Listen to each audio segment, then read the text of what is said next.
Hey everybody, hey, this is Ryan back with another bike check, and it occurred to me that I've never done a bike check of this bike. I did do a video of the 3M 2228 tape, which is the mastic tape I use as some frame guard material, and so yeah, let's go through the rest of the bike. And actually it's a bit of a special. What made me think of doing this is the Wizards at Stikrd.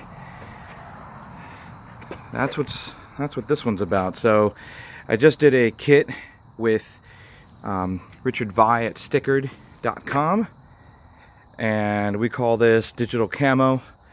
I recently put a 170mm Fox 29 Fox 36 29 RC2. Again, set at 170mm front, and of course the Evil Reckoning is a 161mm Delta Link rear. Dave's extra legitimate travel apparatus. There will be no mistaking that this is a Reckoning. I often get, and so do other Evil owners, and suppose it's our own fault. Hey, which model is that? Hard to miss, or hard to tell these days when you've got a and with these wider tires, sometimes the 29s can look like a 275 just because of the ratio and the dimensions. So let's see, what else did they do for me? We've got this digital camo right here.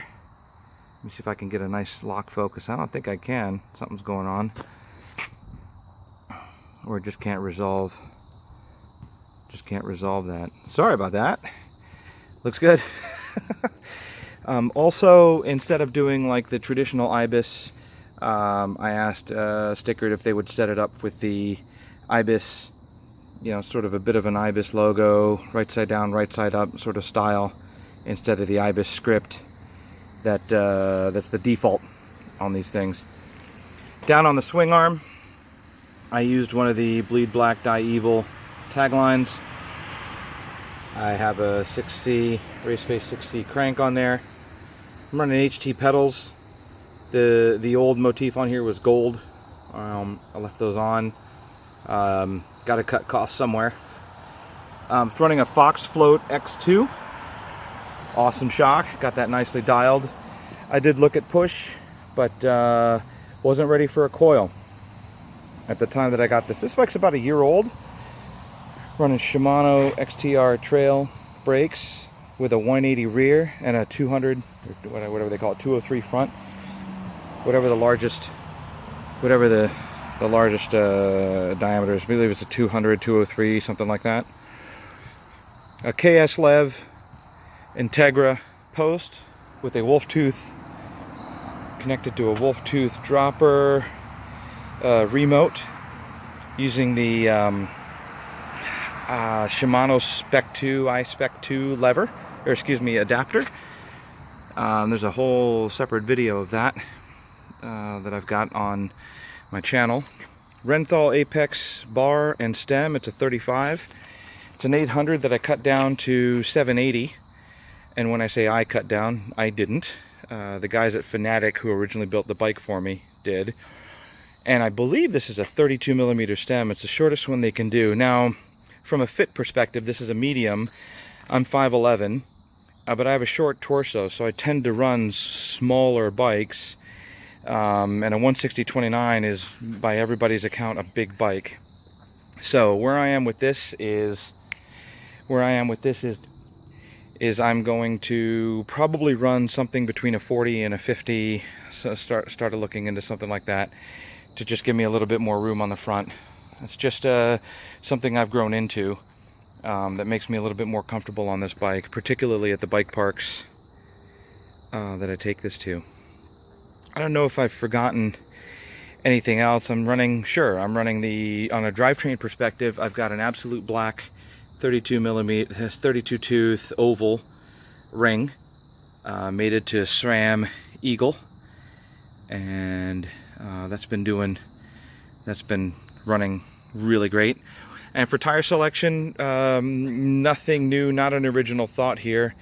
The tried and true and the proven Minion DHF front, running it at a 2.5 wide trail, and then the rear's an Aggressor 2.3.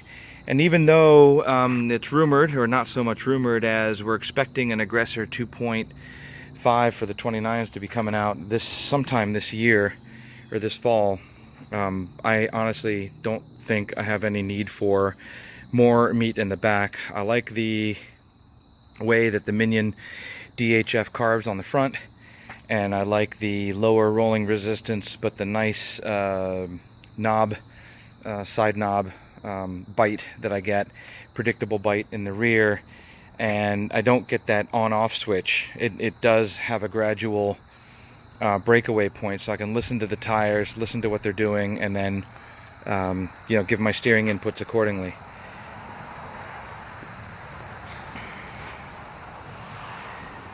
Last but not least, maybe the race face effect saddle. It's a fine saddle. Put something else on next time. I just like to test different saddles. But here is my backcountry research mother load strap. I've got a few of these for different bikes. This has a tube, and it has two CO2s connected to it. You might say, geez, that looks janky with the plastic Ziploc bag around it. Dude, that looks, you know, dumb. That's not enduro. And the fact is, you know, maybe it's not. But what it is practical. So I see far too many people who show these things or run them at the trail, trail side. They end up running the tube in the mother load strap bare, and maybe the CO2s, maybe a lever, whatever. My point is that I wrap the tube because, hey, it collects dirt. And when it collects dirt, that dirt can wear itself in to the nooks and crannies, and then, you know, over time, it might wear a hole. So rather than worry about any of that stuff, there's moisture, dirt, any of that, I just keep it sealed up. It doesn't look great, but when you're out on the trail, what you want is function first, and then form second. So there you go.